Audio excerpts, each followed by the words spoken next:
Yes my dear friends, ફરીથી welcome છે, આપનું સ્વાગત છે. તમે બધા જ એક્સાઇટેડ હશો કે 16th માર્ચે આપણી ઇફેક્ટિવ પબ્લિક સ્પીકિંગની જર્ની જે જબરદસ્ત રીતે શરૂ થવાની છે. અને એના પૂર્વ તૈયારીના ભાગરૂપે શરૂઆતમાં તમે એક વિડીયો ઓનલાઈન પ્લેટફોર્મ પર જોયો હશે, યુટ્યુબના લિંક દ્વારા, કે કેવી મિથ હોય છે પબ્લિક સ્પીકિંગની. સેકન્ડ જે વિડીયો ઉત્સવી મેડમે જે આપને શેર કર્યો હતો, કે ઇમ્પોર્ટન્સ ઓફ પબ્લિક સ્પીકિંગ. અને થર્ડ વિડીયો જે આજે હું શેર કરવા જઈ રહ્યો છું, અને એ વિડીયોના માધ્યમથી આપણે સૌને માહિતગાર કરવા માગું છું કે પર્પસ શું છે. તો purpose of public speaking. Yes, આપણે શું બોલીએ છીએ, કેવી રીતે બોલીએ છીએ, એ તો મહત્ત્વનું છે જ, અને આપણે એ શીખવાના જ છે. પણ શા માટે પબ્લિક સ્પીકિંગ, એનો પર્પસ શું છે? જેમ કે આપણી લાઈફનો પર્પસ શું છે, કેમ કોઈ વાત, કોઈ કામ આપણે કરી રહ્યા છે, જો એ ક્લિયર થઈ જાય તો મને એવું લાગે છે કે હાઉ અને વોટ એકદમ ક્લિયર થઈ જશે. સો વાય પબ્લિક સ્પીકિંગ, જે શા માટે પબ્લિક સ્પીકિંગ કરવા જઈ રહ્યા છે, એના 5 મુદ્દા તમને હું કહેવા જઈ રહ્યો છું. તો ફર્સ્ટ કોન્સેપ્ટ, ફર્સ્ટ જે કી પોઈન્ટ છે એ છે ઇન્ફોર્મ. પબ્લિક સ્પીકિંગ અથવા કોઈ વાત આપણે શેર કરીએ છીએ તો એ માહિતી આપવા માટે, સૂચના આપવા માટે, કોઈ એનાઉન્સમેન્ટ કરવા માટે આપણે કરતા હોઈએ છીએ. સે એક્ઝામ્પલ, તમે ટ્રેનમાં મુસાફરી કરી હશે, કે ફ્લાઇટમાં મુસાફરી કરી હશે, કે બસમાં મુસાફરી કરી હશે. સો જ્યાં એનાઉન્સમેન્ટ થાય છે કે એ કોઈ માહિતી આપવાની વાત હોય, તો એ સ્પીકિંગ કરવામાં આવે છે કોઈક સૂચના આપવા માટે. એ એઝ એ ઓડિયન્સ તરીકે એ પેસેન્જર્સ છે. કોઈ પણ રીતે તમે એક્ઝામ્પલ, મોલમાં તમે જતા હશો, કે કોઈક એવી જાહેર જગ્યાએ જતા હશો, તો ત્યાં જે એનાઉન્સમેન્ટ થતા હોય છે, જ્યાં માહિતી આપવામાં આવતી હોય છે, and that is cold the purpose of information. Means purpose એનો હોય છે ઇન્ફોર્મેશનનો, રાઈટ? સો હવે એ તમે ઓબ્ઝર્વ કરતા રહેજો કે ક્યાં ક્યાં એવી સ્પીકિંગ, પબ્લિક સ્પીકિંગ થાય છે જ્યાં ઇન્ફોર્મેશનનું પર્પસ છે, રાઈટ? તો એ પણ તમે શેર કરી શકો. એ પણ જ્યારે આપણે મળીશું ત્યારે તમે શેર કરશો કે yes, here is the purpose, સ્પીકિંગનો, પબ્લિક સ્પીકિંગનો પર્પસ ઇન્ફોર્મેશન છે, right? Second, purpose of public speaking. And એ સેકન્ડ જે પર્પઝ છે એ પરસ્યુડ. પરસ્યુડનો મતલબ છે કન્વિન્સ કરવું. જેમ કે કોઈ વ્યક્તિ સેલ્સમાં છે, માર્કેટિંગમાં છે, કે આપણે બધા જ, હું એવું માનું છું કે આપણે બધા જ સેલ્સમેન છીએ.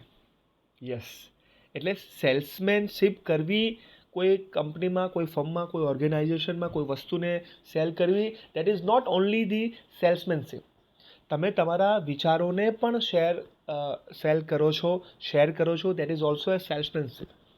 કારણ કે એ વાત તમે જ્યારે કોઈને સામે શેર કરતા હો છો ત્યારે એ સહમત થાય છે, એ કન્વિન્સ થાય છે, right? So that is called as pursuit. સો એ સહમત થવું, એગ્રી થવું, રાઈટ? અથવા કોઈને વાત પચાવી, અથવા કોઈને વાત શેર કરવી અને એ હા પાડે છે, દેટ મીન્સ તમારી વાતમાં એ કન્વિન્સ થયો છે. That is the pursuit, right? તો વી ઓલ આર સેલ્સમેન. એવું નથી કે એક ડેઝિગ્નેશન મળી સેલ્સમેનશીપની, that is only a salesman. No, we all are salesmen. કારણ કે આપણે બધા જ હરેક પળે, હરેક દિવસે આપણે આપણા વિચારો સેલ કરીએ છીએ, રાઈટ? હું પણ જ્યારે અહીંયા ઓનલાઈન પ્લેટફોર્મથી તમારી સાથે હું શેર કરતો હોઉં છું, તો એ પણ હું એ સેલ્સમેનશીપ કરી રહ્યો છું. મારા વિચારોને હું સેલ કરી રહ્યો છું. I hope you all are gate my point, right? ના, થર્ડ જે પર્પસ જે છે દેટ ઇઝ એન્ટરટેઇન. તમે જોયું હશે કે આઈફા એવોર્ડ્સ છે, રાઈટ? ઘણા બધા એવોર્ડ સેરેમનીઝ થતા હોય છે. તો ઓર સે એક્ઝામ્પલ, કોઈ મિમિક્રી કરતું હોય છે, કોઈ રેડિયો જોકી જ્યારે કરતું હોય છે, કોઈ એન્કરિંગ કરતું હોય છે, કોઈ માસ્ટર ઓફ સેરેમની કરતું હોય છે, ત્યારે એ એન્ટરટેઇન, ઓડિયન્સને એન્ટરટેઇન કરવું એટલે મનોરંજન આપવું, જેમાં હસી મજાક હોય, જેમાં પોતાનું ટેલેન્ટ શેર કરાતું હોય. ઇન્ડિયાઝ ગોટ ટેલેન્ટ છે, તો દેટ ઇઝ એન્ટરટેનમેન્ટ, રાઈટ? જેમ કે ઇન્ડિયન આઇડલ શરૂ થયું, કે મ્યુઝિકલ શો શરૂ થયું, કે ડાન્સિંગ શો શરૂ થયું, એનીવન કેન ડાન્સ એક્ઝામ્પલ. તો એ એવોર્ડ સેરેમની છે, તો બધા જ એ એન્ટરટેનમેન્ટના પાર્ટ છે. So third purpose of public speaking, that is called entertainment, right? The fourth one is inspire કરવા. The fourth purpose of public speaking inspire એટલે કે કોઈને પ્રેરણા આપવી. જેમ કે કોઈ મોટિવેશનલ સ્પીકર છે, કોઈ ઇન્સ્પિરેશનલ સ્પીકર છે, જેમ કે શિવ ખેરા છે, જેમ કે તમે ટોપ કોઈ સ્પીકરના નામ તમે લઈ શકો છો, રાઈટ. સોનુ શર્મા એક્ઝામ્પલ. તો એવા જેમ કે સ્ટીફન કોવે, રાઈટ. તો એવા ઘણા બધા સિમોન સિનેક એક્ઝામ્પલ. તો એ મોટિવેશનલ સ્પીકર, ઇન્સ્પિરેશનલ સ્પીકર છે. આપણા જેસીસમાં પણ ઘણા બધા એવા મોટિવેશનલ સ્પીકર છે, જેમ કે મોટિવેશનલ ઇન્સ્પિરેશનલ ટ્રેનર્સ છે. હું મારી વાત કરું તો મારી જર્નીની શરૂઆત એઝ અ જુનિયર જેસીથી થઈ હતી, જેસીએ નડિયાદમાંથી. ત્યારે પહેલો પ્રોગ્રામ મેં એટેન્ડ કર્યો હતો, ઇન ટર્મ્સ ઓફ પાર્ટિસિપેશન કર્યું હતું. અને પહેલાં જે ટ્રેનરને જો મારી લાઈફમાં મેં સાંભળ્યા હોય તો રિસ્પેક્ટેડ જેસી નિર્મલ પારેખ સર. ટીમ બિલ્ડિંગનું સેશન હતું, મને યાદ છે, નડિયાદમાં રેશમ રેસ્ટોરન્ટમાં. અને એઝ અ પાર્ટિસિપન્ટ તરીકે મેં એમનું એટેન્ડ કર્યું હતું. અને હું બહુ જ એટલું ઇન્સ્પાયર થયો હતો કે વાવ, આ ટ્રેનિંગ ફિલ્ડ કેટલી મજાની હશે, તો હું એઝ અ ટ્રેનર થઉં તો આજે બહુ ગ્રેટિટ્યૂડ ફીલ કરું છું કે એમની સાથે હું પહેલું મેં એટેન્ડ કર્યું અને એમની સાથે ઘણી બધી વખત કામ કરવાનો મોકો પણ મળ્યો છે. અને મને હંમેશા એ મોટિવેટ કરતા રહે છે. સો ઇન્સ્પિરેશન મને હજુ પણ યાદ છે કે જ્યારે ટ્રેનિંગ ઇન પબ્લિક સ્પીકિંગમાં પહેલો એઝ અ જુનિયર જેસીમાં હું પાર્ટિસિપેટ થયો હતો. અને જ્યારે હેડ કોચ તરીકે રિસ્પેક્ટેડ જેસી હરેશ દરજી સર હતા. અને મને એક ડાયલોગ એમણે મને કહ્યો હતો, હજુ પણ મને યાદ છે, લગભગ હું 15 વર્ષ પહેલાંની વાત કરું છું. એમણે એવું કહ્યું હતું કે you are not the zone 8 asset, you are the national assets of JCI. તો આજે ડાયલોગ પૂરો થાય છે, આજે ડાયલોગ કમ્પ્લીટ થાય છે કે I am a certified national trainer of junior champion international India. તો આજે એક નેશનલ એસેટના રૂપમાં જ્યારે એ સાર્થક થાય છે, ત્યારે હરેશ સરના સાથે મને બહુ ઇન્સ્પિરેશન થાય છે. જો કદાચ ડાયલોગ ન બોલ્યો હોત, એ કદાચ મારા માઇન્ડમાં એ ક્લિક ન થયો હોત, તો કદાચ આ પોઝિશનમાં ન હોત. તો એક ડાયલોગ, એક વર્ડ, એક સ્પીકરનો, મોટિવેશનલનો સ્પીકરનો વર્ડ, એક ઇન્સ્પિરેશનલ ટ્રેનરનો વર્ડ કદાચ એ માઇન્ડમાં સ્પાર્ક કરી દે છે. સો આઈ ફીલ ગ્રેટિટ્યૂડ કે એવા વ્યક્તિઓ મારી આસપાસ મને એ ઇન્સ્પિરેશન સતત આપતા હોય છે. રિસ્પેક્ટેડ કમલ ડાબાવાલા સર, જે ઓલવેઝ મને ઇન્સ્પાયર કરે છે, જે ઓલવેઝ મારું અપડેટેડ વર્ઝન બહાર કાઢે છે કે વોટ નેક્સ્ટ ભાવિક, હજુ સારું શું થઈ શકે, હજુ સારું ભાવિક શું કરી શકે. તો એ બધું જ ઇન્સ્પિરેશનનું ભાથું આ જેસીઆઈમાં છે. આપણને કેટલું લેતા આવડે છે, આપણી પાત્રતા કેટલી છે, આપણા હાથમાં કયું પાત્ર છે, that is very important, right. તો એ ઇન્સ્પિરેશનનો સોર્સ તો સતત વહેતો રહે છે. એ આપણને હંમેશા અનલિમિટેડ રિસોર્સ છે. આપણી તાકાત હોવી જોઈએ કે એને કેટલું આપણે બહાર કાઢીએ છીએ. તો ફોર્થ એલિમેન્ટ ઇઝ ઇન્સ્પાયર કરવું પબ્લિક સ્પીકિંગમાં. And fifth one is demonstrate એટલે કે જેમ કે કોઈ એક્ઝામ્પલ, અમારા એક પાસ્ટ પ્રેસિડેન્ટ છે, તો એ સૂટકેસનો બિઝનેસ કરે છે.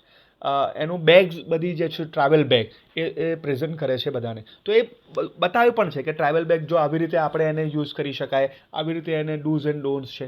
તો એનું ડેમોન્સ્ટ્રેશન કરવું, કોઈ પણ વસ્તુ છે તો એને બતાવવું, એને ઉદાહરણ, જો આમ કરશું તો કશું જ નહીં થાય, આવી રીતે કરશો તો એનું બેસ્ટ બેનિફિટ તમને મળશે. સો that is called as demonstration, right. કોઈ પણ વસ્તુ છે, કોઈ પણ સિચ્યુએશન છે, તો એને પોતાની ઓડિયન્સ સામે એને રજૂ કરવું, રાઈટ. તો that is called as demonstration. તો ફિફ્થ મેં તમને 5 એવા જડીબુટી બતાવી કે પર્પઝ ઓફ પબ્લિક સ્પીકિંગ છે. The first one is inform કરવા, એનાઉન્સમેન્ટ કરવી, the purpose of public speaking. Second one is pursuit, that is the convince કરવા, પોતાની વાત રજૂ કરવી, પોતાની વાતથી સહમત કરવા. થર્ડ વન ઇઝ એન્ટરટેઇન કરવા, એટલે કે મનોરંજન પ્રાપ્ત કરવું, મનોરંજન આપવું. ફોર્થ વન ઇઝ ઇન્સ્પાયર કરવા, પ્રેરણા પૂરી પાડવી. And fifth one is demonstrate, ઉદાહરણ અથવા એને ડેમો શેર કરવાની વાત છે. સો આ બધી જ વસ્તુઓ પર્પઝ ઓફ સ્પીકિંગ હોઈ શકે છે. મહત્ત્વના 5 મુદ્દા મેં કયા છે, બીજા ઘણા બધા મુદ્દા આપણે શેર કરી શકીએ છીએ. તો એવા કયા 5 મુદ્દામાં જે મેં તમને કયા, એમાંથી તમે સ્પીકિંગ કરી હતી અત્યાર સુધી, એ કયા 5 મુદ્દામાંથી 1-2 મુદ્દામાં તમે સ્પીકિંગ કરી હતી અથવા કોની જોડે વાત કરી હતી. એ ચાહે ઇન્ફોર્મેશન હોઈ શકે, એ ચાહે એઝ એ પરસ્યુડ હોઈ શકે, એ ચાહે એન્ટરટેઇન હોઈ શકે, એનીથિંગ. અને એવા કયા મુદ્દા છે 2 કે 3 જેમાં હજુ પણ આપણે કામ નથી કર્યું અથવા એના ઉપર હજુ ફોકસ નથી કર્યું એ વિચારીએ, રાઈટ. સો કયા મુદ્દામાં આપણે કામ કર્યા છે 5માંથી અને કયા મુદ્દામાં આપણે કામ હજુ નથી કર્યું અથવા નથી વિચાર્યું. સો એ આપણું ઇન્ટ્રોસ્પેક્શન હશે. So wishing you all the very best. આપણે મળીએ છીએ 16th માર્ચે 10 to 5. 10 એટલે કે એમાં શરૂ થઈ જશે, 9 AM આપણું રિપોર્ટિંગ ટાઈમ છે. સો પરફેક્ટ આપણે ઓન ટાઈમ આપણે આવી જઈએ. And wishing you all the very best. આપણું first step effective public speaking છે, એને જબરદસ્ત બનાવીએ. All the very best. Thank you so much. I am very excited to meet you all. Thank you.